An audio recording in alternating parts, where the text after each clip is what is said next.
আজ আমি পালং শাকের পিঠালি শাক রান্না করব। এর জন্য আমি পালং শাকগুলো কেটে নিলাম। এরপর চুলায় কড়াই বসাইছি। কড়াইতে গরম হয়ে গেলে একটু তেল দিয়ে দিব। তেলটা গরম হওয়া পর্যন্ত অপেক্ষা করব। তারপর এতে দিয়ে দেব কালো জিরা। কালো জিরা ফোড়নটা একটু এসে গেলে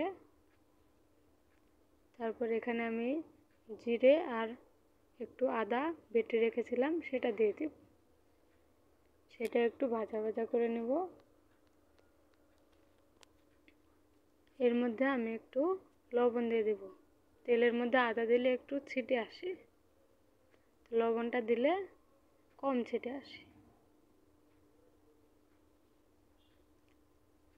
এখন এর মধ্যে আমি কেটে রাখা পালং শাকগুলো দিয়ে দেব।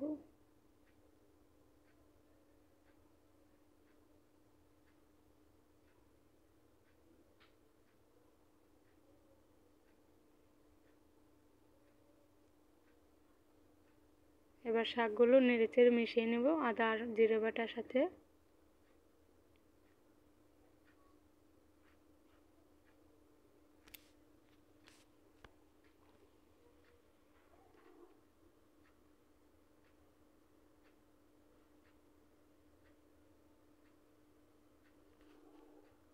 ভালো করে নেড়েচেড়ে মিশিয়ে নিলাম।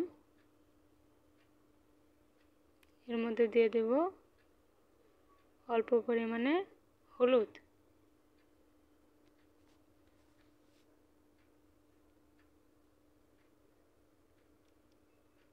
এবার হলুদটাকে মিশিয়ে নেব। এর মধ্যে দিয়ে দেব কাঁচামরিচ কাটা।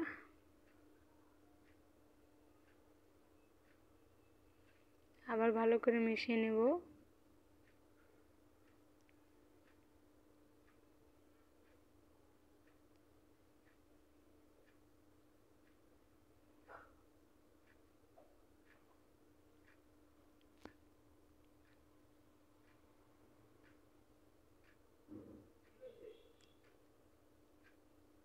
মেশানো হয়ে গেলে আমি একটা ঢাকনা দিয়ে শাকগুলোকে ঢেকে দেব।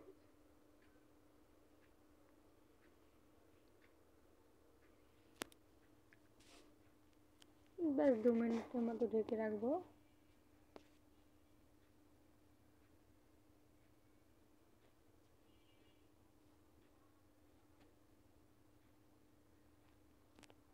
কিছুক্ষণ পর ঢাকনা তুলে নেব। দেখো বন্ধুরা কত জল বেরিয়েছে শাক থেকে। এই শাকের জল এখন আমি শুকিয়ে নেব।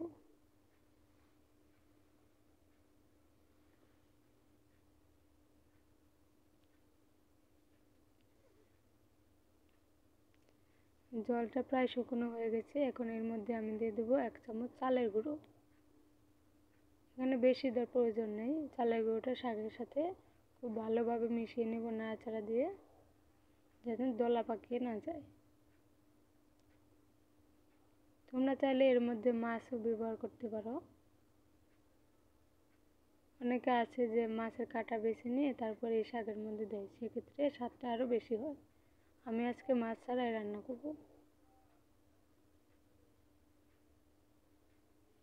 এটাকে পিঠালি শাক বলা হয়। এই শাক মূলো শাক দিয়েও করা যায়, আমি আজকে পালং শাক দিয়ে করব। এই দেখো বন্ধুরা, আমার রান্না করা শেষ হয়ে গেছে পালং শাক।